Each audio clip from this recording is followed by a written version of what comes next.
Hi, welcome to Elements in Focus. Today we're going to be talking about how and when to talk to your family about an inheritance. If you are tuning in for the first time, or if you've watched our advisor team and myself do these for a number of years, this is where we break down our five critical elements on a weekly basis.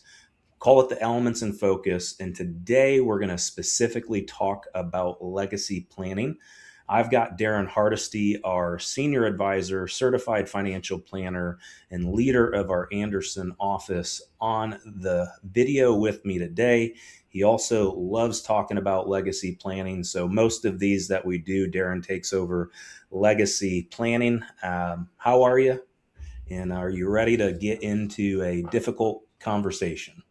Yeah, it's what we do, man. We have lots of difficult conversations, but this is, yeah, it's great. This is the kind of stuff that may or may not even deal with finances, but it still has a lot of value. If you are a person that is blessed enough to receive an inheritance, if you've been through that, or if you're somebody that will be receiving an inheritance in the future, it's just really important that you take the time to talk with your family, to prepare them, to kind of share some of the details that a lot of families don't want to talk about. You know, it's a common thing here in Indiana that people it's looked at as rude sometimes to talk about politics, money, or religion. And this is one of those things where, as a family unit, or as somebody who intends to leave an inheritance to their kids or to their grandkids, having a conversation with them is extremely powerful. Yes. So a lot of people just don't want to talk about it. They look at their money, they form a relationship with their money where it becomes more than just a tool for your standard of living. Really, in money, for most people, to become really good about managing your money, making good decisions with your money, is to remove the emotional element from it. There's a lot of conversation that could be had where this is just a tool and it's important. I know as a dad myself, my kids are young, but I try to have conversations with my kids about money, just day to day things, help them understand what my wife and I are doing with our money to help them kind of start thinking about it in a way where it's not just, hey, if I have money, that means that I'm something different than what I actually am. Money is just it's a way to give you more options. But when you're dealing with an inheritance, a lot of times if you're inheriting money, it's a huge change to it could become a huge change to your lifestyle, and a lot of bad decisions could be made.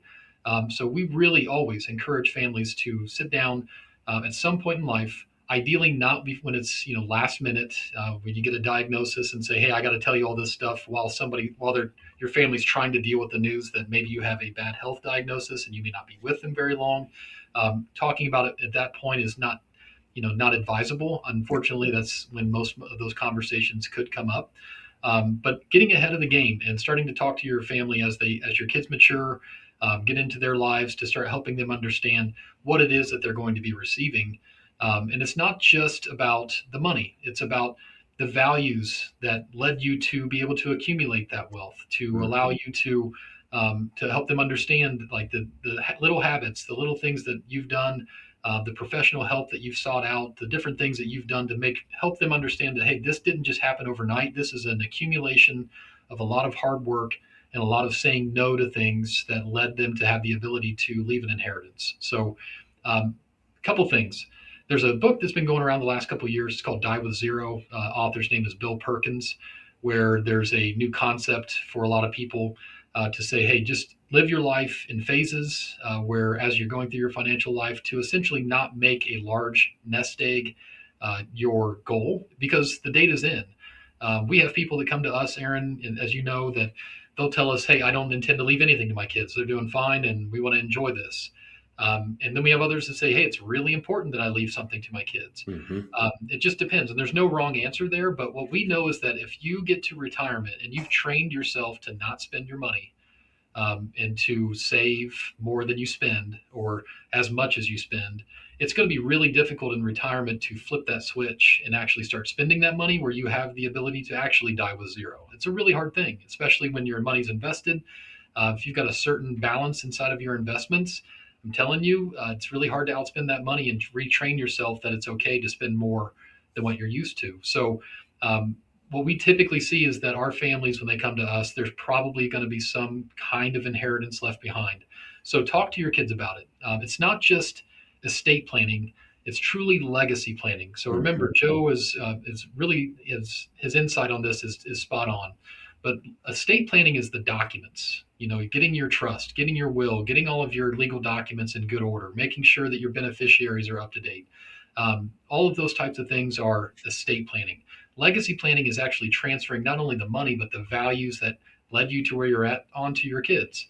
And so making sure that you're having conversations, doing it in an environment where you can have those, it's open to questions, you can talk about things, helping them understand the different types of accounts they might be receiving. If are they receiving money from a brokerage account, a taxable brokerage account, or are they receiving more IRA money? Most people, it's IRA money. So having a conversation. If you didn't know, there's a 10-year rule for non-spouse beneficiaries where that money that's in that IRA has to be completely distributed from an IRA over a 10-year period. So if you're sitting on $1 million or more of tax deferred IRA money that your kids are inheriting, that's a really important thing to help them understand the structure of how that would work, making sure that they're understanding that so they can plan ahead. Mhm. But if you have a trust and you decide that, hey, if something happens, I want this money to be distributed over 10 years, share that with your kids. Make sure they understand. That's another way to iron out some friction points that could come along after you pass away, where they're expecting to receive $1 million, $500,000, whatever it may be. They're expecting this, and then they come to find out actually it's going to be spread out over a certain amount of time. That is something that's important to share with your family. Make sure they understand why you structured it that way, whatever it may be. But really, I'm not saying put a guilt trip on your kids. I'm not saying that at all.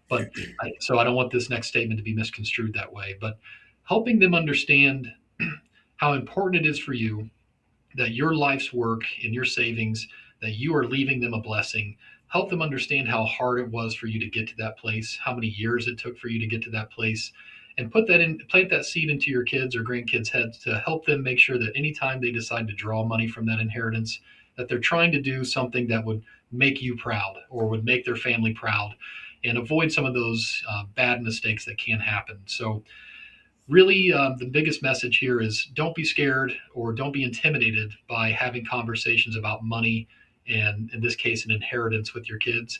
Give them a heads up, help them understand what to expect, allow them to get their affairs in order so that they aren't caught off guard by anything, good or bad. Help them understand these things so that they can have a better opportunity to continue this path on their family tree of having an impact, where this goes forward. I can tell you personally, it matters very much to me that I help change my family tree to help my kids and my grandkids, to have an impact on them, to teach them the things that I've learned so that they can carry that on to their kids and their grandkids into the future, to give them an advantage in life when it comes to money. Money is not everything. It really isn't. There's so much more to life than just money. But in the world that we live in, having financial security is something that it gives people a huge advantage in this world. And you have the ability, if you are diligent about your savings and preparing, to pass that on to your kids and grandkids as well. So have those conversations, and of course, reach out to us if you know this is something you're struggling with. Please reach out. We want to make sure that we have a chance to talk to you. We've actually hosted meetings where family comes in and we actually talk about the full picture with everybody in the room, where we can kind of be the mediator of a conversation that might be hard for you to have at home. So we're here to help with those things and make sure that you have some good guidance on that, to make sure that the tradition of being financially responsible is continued on to the next generation. Thank you, Darren, and great point at the end, because if you didn't say it, I was going to bring that up. If you don't want to have the difficult conversation, let us be the mediator in that conversation. We happen to have those all the time. Where Darren and I have big shoulders, we can carry on some difficult conversations. But more importantly, it's just making sure you get that conversation started. And Yeah. as Darren mentioned, that your beneficiaries really understand your values, your wants, your wishes, and having those conversations now versus when uncertainty happens, or a health event, or even just the unexpected premature passing away. It's Absolutely. making sure those conversations are taken care of today and not putting them off for the future. So if you have questions, if you need a review of your legacy plan, if you don't have documents put in place, reach out to us. You can go to yourlifeafterwork.com, schedule a meeting with Daren directly so that he can review your situation. You can scan that QR code on the screen.